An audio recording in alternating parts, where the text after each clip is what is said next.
पुणे आणि पिंपरी चिंचवड मधल्या विविध मुद्द्यांवरनं उपमुख्यमंत्री अजित पवार आणि भाजप आमदार महेश लांडगे यांच्यातल्या संघर्षाची झलक आज पाहायला मिळाली। पुणे जिल्ह्याचे विभाजन करा, शिवनेरी जिल्हा करा अशी मागणी महेश लांडगे यांनी केली, तर जिल्हा विभाजन करणार नाही असं प्रत्युत्तर अजित पवारांनी लांडगेंना दिलं। मुख्यमंत्री देवेंद्र फडणवीसांसमोरच अजित पवारांनी जिल्हा विभाजनाला स्पष्ट नकार दिलाय। त्याचबरोबर पिंपरी चिंचवडच्या विकासाच्या श्रेयवादावरून सुद्धा दोघांमध्ये झुंजली। महायुतीच्या काळामध्ये पिंपरी चिंचवडचा विकास झाल्याचं आमदार महेश लांडगे यांनी दादांसमोरच मुख्यमंत्र्यांना सांगितलं।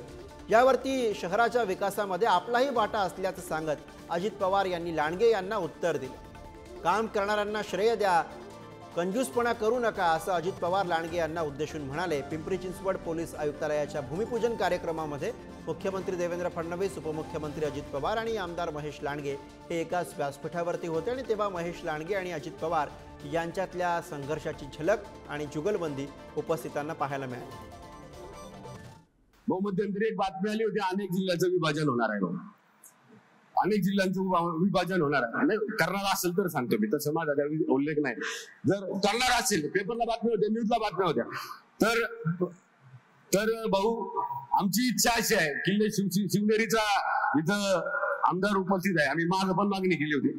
भाऊ ही छत्रपती शिवाजी महाराजांच्या पदस्पर्शानं जन्मानं पाहून झालेली भूमी आहे, तर जर जिल्ह्याचं विभाजन करायचं झालंच तर एका जिल्ह्याला नाव शिवनेरी असे द्यावं अशी आमची तुम्हाला या ठिकाणी मागणी आहे। एक मी आपल्याला सीएम साहेबांच्या देखत सांगतो, आता मला योगेश पण सांगत होता, कुणीतरी बातम्या उठवतो आता 26 जानेवारीला 21 जिल्हे जाहीर केले जाणार। एकही जिल्हा जाहीर केला जाणार नाही। सध्या आहे ते व्यवस्थित चाललेलं आहे। ज्यावेळेस वाटेल त्यावेळेस सरकार निर्णय घेईल, परंतु उगीच कुठल्या तरी बातम्या देऊ नका।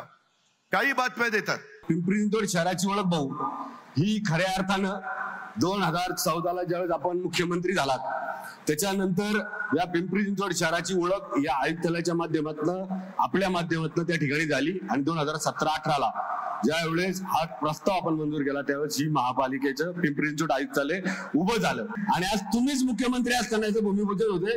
याचा सगळ्यात मोठा आनंद मला आणि आज या ठिकाणी स्वर्गीय लक्ष्मीभाऊ जगताप यांची मला आठवण काढावी लागते। आमच्या दोघांना सगळ्यात जास्त आनंद या निमित्तानं होतो।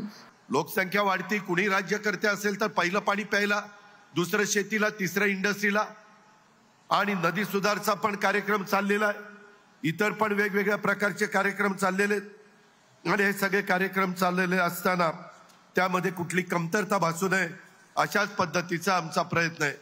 आता महेशने बोलताना सांगितलं, त्याला काय वाईट वाटलं माझं नाव घ्यायला मला माहिती नाही। आपल्याला या शहरामध्ये IIM सारखं सेंटर शेजारी आपल्या या बाजूला कोर्टाची इमारत 1982 पासून आतापर्यंत भाड्याच्या याच्यात होती। भाऊ तुम्ही असतानाच ती कोर्टाची इमारतीची जागा मिळाली, त्याचं काम चालू झालं। IIM सारखं इन्स्टिट्यूट झालं, शेजारी गव्हर्नमेंट इंजिनिअरिंग कॉलेज होते, इंटरनॅशनल क्रिकेट स्टेडियम होते, तिकडे RTO झालेलं आहे। असे वेगवेगळे प्रकल्प भाऊ मुख्यमंत्री आपण असताना 2014 ते 19 आणि नंतर आता या काळामध्ये मंजूर झाले आहेत। 92ला मी तुमचा खासदार झालो, 92 ते 2017 कुणी पिंपरी चिंचवड सुधारवला। 25 वर्ष झाली। प्रत्येक गोष्ट मी तिथं लक्ष देऊन करत असतो आणि या इमारती आहे, अधिकाऱ्यांना विचारा, कितीदा बसत असतो, कितीदा चर्चा करत असतो, मार्ग काढत असतो। शेवटी आपण युतीमध्ये आहोत, ज्याने चांगलं केलं त्याला चांगलं म्हणायला शिका। एवढं काही कंजूसपणा दाखवू नका।